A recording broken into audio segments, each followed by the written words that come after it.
Irmãos, vamos a 2 Reis, capítulo 20. Eu vou tratar de um versículo, mas vou ler mais do que isto para pegarmos o contexto. É sobre um aspecto da vida do rei Ezequias, viveu mais ou menos 700 anos antes de Cristo, no reino do sul, reino de Judá. Um rei excelente, de acordo com os princípios de Deus, fez o que era reto aos olhos de Deus, mas no fim, ou quase no fim da vida, ele cometeu um erro grande, e vamos ver a consequência desse erro e tirar algumas lições. Vamos lá, 2 Reis, capítulo 20, versículos 12 em diante. Vou ler rápido, porque é só para dar o pano de fundo mesmo, nós vamos nos concentrar no 19. Nesse tempo, Merodach-Baladã, filho de Baladã, rei da Babilônia, enviou cartas e um presente a Ezequias, porque soube que estivera doente. Ezequias esteve doente, Deus disse que ele ia morrer, ele pediu a Deus misericórdia, e Deus, através do profeta, disse que daria mais 15 anos para Ezequias, e ele foi curado miraculosamente. Então, o contexto é esse. Então, esse rei mandou presentes para Ezequias, porque soube que ele estivera doente. Ezequias se agradou dos mensageiros e lhes mostrou toda a casa do seu tesouro, a prata, o ouro, as especiarias, os óleos finos, o seu arsenal e tudo quanto se achava nos seus tesouros. Nenhuma coisa houve, nem em sua casa, nem todo o seu domínio, que Ezequias não lhe mostrasse. Então Isaías, o profeta, veio ao rei Ezequias e lhe disse: que foi que aqueles homens disseram e de onde vieram a ti? Respondeu Ezequias: de uma terra longínqua vieram, da Babilônia. Perguntou ele: o que viram na tua casa? Respondeu Ezequias: viram tudo quanto há em minha casa, coisa nenhuma há nos meus tesouros que eu não lhes mostrasse. Então disse Isaías a Ezequias: ouve a palavra do Senhor. Eis que virão dias em que tudo quanto houver na tua casa, com o que entesouraram teus pais até o dia de hoje, será levado para a Babilônia. Não ficará coisa alguma, disse o Senhor. Dos teus próprios filhos que tu gerares, tomarão para que sejam eunucos do palácio do rei da Babilônia. Castigo duro aqui para Ezequias. Então disse Ezequias a Isaías: boa é a palavra do Senhor que disseste. Pois pensava, haverá paz e segurança em meus dias. Eu não vou comentar o castigo dele, que no caso, através dos descendentes dele, alguns descendentes iriam ser levados para a Babilônia iria conquistar Jerusalém, o templo seria destruído e seria levado tudo para a Babilônia. Não vou nem comentar esse aspecto. Mas o 19, a reação dele, é muito interessante o que os estudiosos comentam sobre essa reação. Porque tem dois aspectos aqui. O primeiro é a conformação do rei. Ele foi humilde e realmente ele errou muito, porque ele se exaltou, se empolgou e mostrou todos os segredos lá do reino e todos os tesouros, com muita honra, muito orgulho, e mostrou para o inimigo, inclusive ia ser inimigo dele depois. Mas então ele aceita humildemente: boa é a palavra do Senhor, falando para Isaías, como se dissesse: eu mereço isso mesmo, e de fato é justo Deus me castigar. Mas a segunda parte é que causa assim uma certa estranheza. Boa é esta palavra, pois pensava, haverá paz e segurança nos meus dias. Os descendentes dele, aliás, quando você lê aqui filhos, versículo 18, entenda descendentes, que é a mesma coisa no hebraico, absolutamente a mesma coisa. E não foi nenhum filho dele para a Babilônia, não. Foram já de terceira ou quarta ou quinta geração. 100 anos depois, o primeiro descendente dele foi para a Babilônia. Então, esse cumprimento da profecia foi apenas 100 anos depois. E ele achou bom, porque disse, como se dissesse assim: Bom, vai ter castigo duro em cima de uma coisa que eu fiz. Agora, ufa, que não é em cima de mim, pode ser em cima do meu neto, do bisneto, tataraneto, mas em cima de mim é que não vai ser. E se tranquilizou por isso. Como foi uma atitude humilde ele dizer que a palavra de Deus através de Isaías era uma boa palavra, como era um homem de raízes, foi um rei espetacular. Eu não vou comentar aqui o reino dele, a reforma religiosa que ele fez, tomou providências excelentes pró-adoração de Deus. Então, é difícil criticar Ezequias aqui. Por outro lado, é meio óbvio que há um certo egoísmo, um certo alívio pelo fato de dizer, vai cair na cabeça do outro, mesmo que esse outro seja um neto dele, ou um bisneto, mas ele não conhecia, seria lá na frente. 3 lições rápidas eu quero tirar daqui. Primeira, os maiores heróis da Bíblia eram homens pecadores, falhos, como nós somos. Então, foi um erro de Ezequias grande. Foi ingenuidade dele mostrar o tesouro para os inimigos, pode até ter sido, mas pior do que isso foi orgulho. E lá em Crônicas diz que ele se orgulhou. Depois ele se arrependeu e se rebaixou diante de Deus. Mas foi orgulho dele ao mostrar o meu tesouro, meu ouro, minha prata e tudo que o reino dele tinha, e que inclusive muitos antes dele tinham colocado o tesouro ali também, o próprio Salomão, Davi, mas ele se orgulhou muito. Então, que foi um erro? Foi.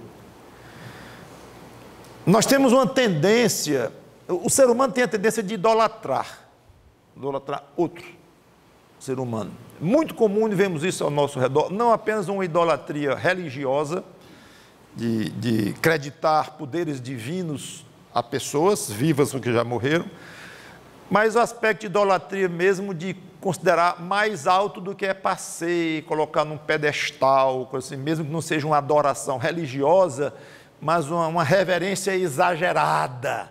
Nós temos esta tendência, infelizmente, é errado, mas temos. Então, a primeira lição que nós devemos ter, é esta: um homem como Ezequias, com um respaldo deste tamanho, de uma vida excelente, de repente ele dá um tropeção grande. Então, muito cuidado com pessoas que você admira, pessoas da Bíblia, pessoas de séculos atrás, homens de Deus, escritores, pastores famosos, mártires da igreja cristã, e indo para mais perto, pessoas que viveram há pouco tempo, pessoas que ainda estão vivas, inclusive, famosas, escritores, e muito cuidado. Às vezes um crente muito empolgado, ele começa a ler um certo autor, um pastorzão e tal, e começa a quase achar que qualquer coisa que ele escreveu é boa, e tudo dele era perfeito. Aí lê uma biografia chamada agiográfica, e significa uma biografia em que o autor quase que santifica o biografado. Agios, em grego, é santo. Então, a biografia agiográfica é uma biografia que não presta. Por quê? Porque o autor é tão apaixonado pelo seu ídolo, do qual ele está fazendo a biografia, que ele não consegue ver defeito. Aí só tem qualidade, só tem virtudes, é o melhor marido do mundo, foi o melhor filho do mundo, é o melhor pai do mundo, o melhor pastor do mundo, o melhor tudo do mundo. O homem não tem um defeito. Comum isso acontecer. Biografia assim eu não leio, claro, porque não tem valor. Então, primeira lição, tenha cuidado. É comum nós vemos a seguinte história: fulano, depois de tantos anos, deixou a igreja. Deixou porque o pastor adulterou. Aí ele decepcionou-se, isso é lá a religião que eu tenho, isso é lá a igreja que eu participo, deixou tudo. É porque o diácono lá roubou a igreja. Aí o outro deixou a igreja porque o diácono roubou a igreja. Isso é lá igreja, isso é lá religião, isso é lá cristianismo. Não, não, não, não. Aí deixa tudo. Pessoas assim estavam cometendo o erro de idolatrar essas pessoas que, quando cometeram um erro, chocou tanto que ele perturbou-se tão profundamente que deixou tudo. Mas e Cristo? Esse não tem defeito. Esse é o alvo da nossa adoração.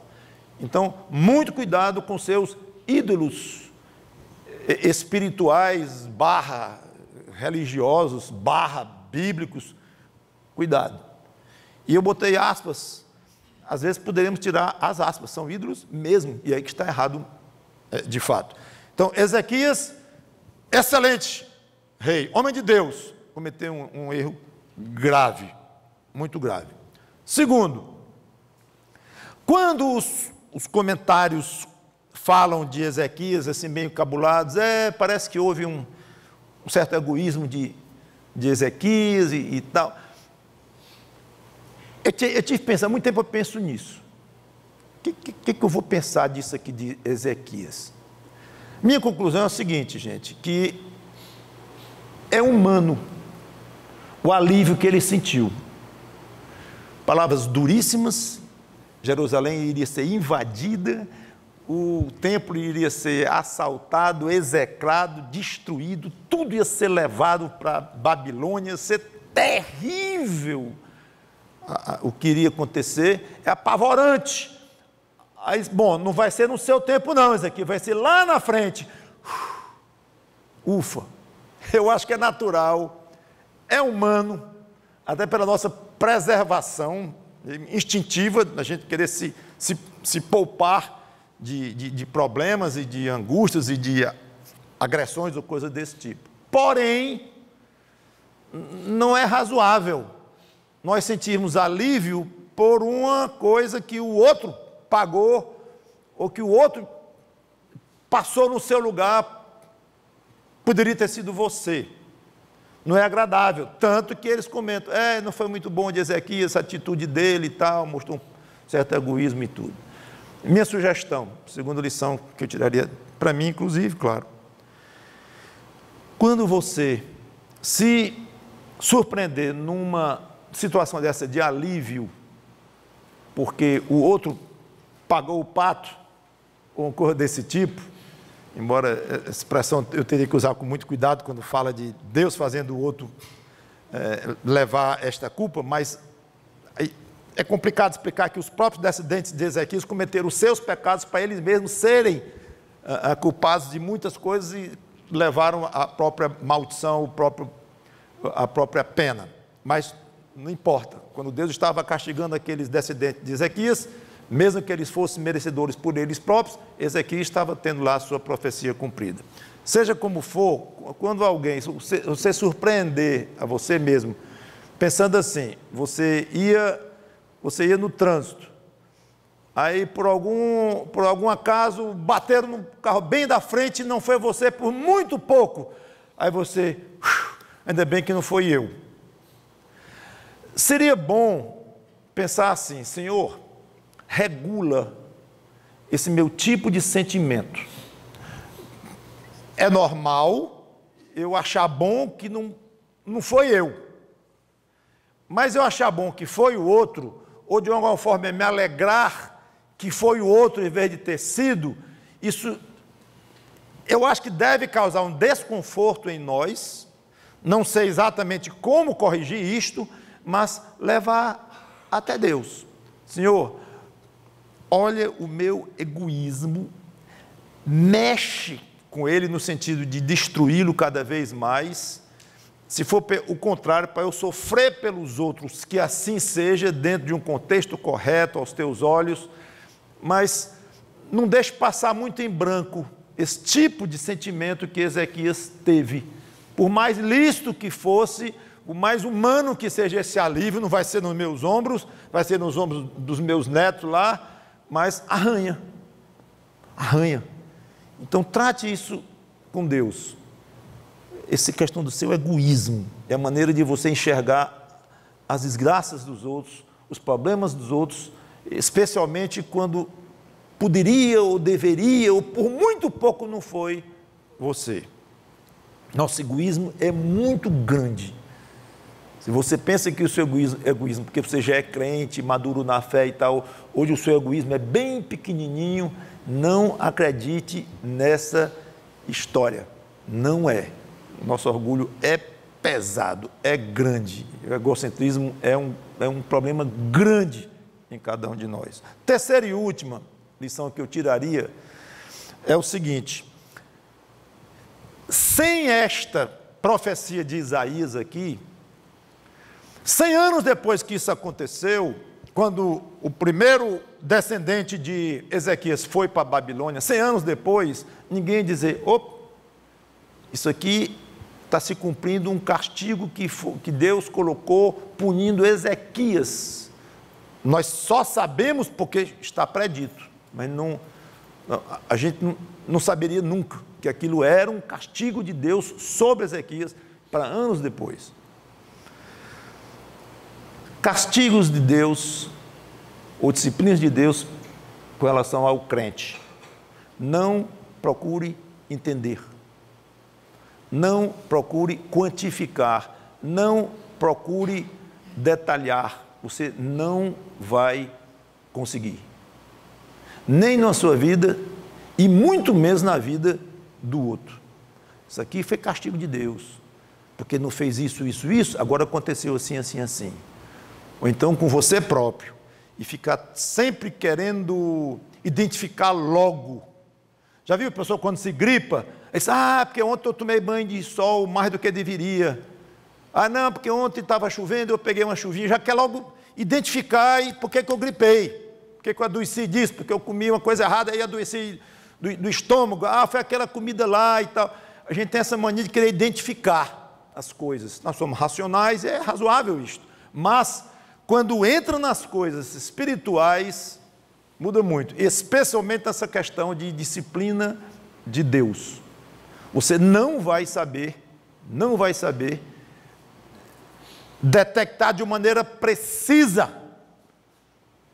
Talvez hoje você esteja sofrendo por alguma coisa que você fez, algum pecado que você cometeu 10 anos atrás, e Deus agora está lhe cobrando. O outro foi 100, já tinha morrido. Interessante isto. Pastor, e o que eu faço com isso? Estou ficando mais confuso do que antes. Muito simples. Saiba que Deus disciplina os seus filhos. Tenha temor a Deus. E fuja do pecado, fuja da desobediência, fuja de qualquer ocasião para você magoar a Deus. Se vai ter um castigo, se Deus vai lhe dispensar desse castigo, se vai ser pequeno, se vai ser tremendo aos seus olhos, até desproporcional com o que você fez, Deus veio de lá com tempestades e raios em cima da sua vida inteira, não sabemos. Então não perca tempo querendo esquadrinhar isto. Já vi, é comum você ver crentes assim, querendo identificar, não leva a nada. Tão somente faça como Ezequias, quando vier o castigo, você diz assim, é boa essa palavra do Senhor, essa sua decisão, Senhor, de eu sofrer aqui, é boa.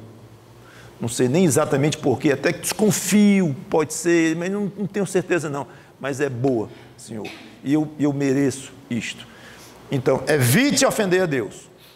Como você não vai conseguir isso de maneira total, nenhum de nós, que vamos ofender, vamos pecar, quando vier sofrimento, admita que pode ser castigo, uma vez entendendo que seja, ou achando que seja, submeta-se, agradeça a Deus pelo castigo, pela disciplina, seja humilde e procure não errar mais. E deixa que Deus desenvolva o plano dele que ele quiser com você. Ele não vai fazer como Ezequias, explicando, nesse caso aqui, como nós sabemos, ele não vai explicar cada procedimento que vai ter conosco. Então, vamos para o geral. Agrade-o. Quando e se vier castigo, aceite e diga, amém, boa é a palavra do Senhor. Vamos orar. Obrigado, Senhor Deus, por essas 3 lições que tiramos dessa história muito interessante, triste até, de Ezequias, teu servo, que cometeu um erro, depois tratou contigo, mesmo assim foi disciplinado, uma disciplina um pouquinho estranha aos nossos olhos, mas como disse o próprio Ezequias, boa é esta palavra, como tudo que vem de ti é bom e é justo, é correto. Que nós tenhamos cuidado ao examinar e julgar os teus preceitos e os teus planos, que são sempre santos e retos, tenhamos humildade para reconhecer, e que nós também tenhamos a felicidade, Senhor, de saber que somos amados por Ti, e por isso é que nós somos disciplinados como filhos que somos, e que a gente aceite o que vem de Ti e se conforme e peça para não repetirmos isto e para te agradarmos mais. E que esses exemplos de Ezequias possam ficar nas nossas mentes, nos nossos corações, e que só olhemos para Cristo, Senhor. Não pastor A, ou B, ou C, ou o puritano tal, o batista tal, o escritor tal, o best-seller tal. Tudo bem que leiamos livros deles e admiremos esses irmãos recentes ou antigos, mas dentro de um limite, dentro de uma prudência, porque qualquer um de nós é sujeito a um erro muito grande, como a própria Bíblia deixa claro em vários personagens, mais um aqui no caso de Ezequias. Em nome do Senhor Jesus Cristo pedimos pela tua ajuda para praticarmos estas coisas. Amém.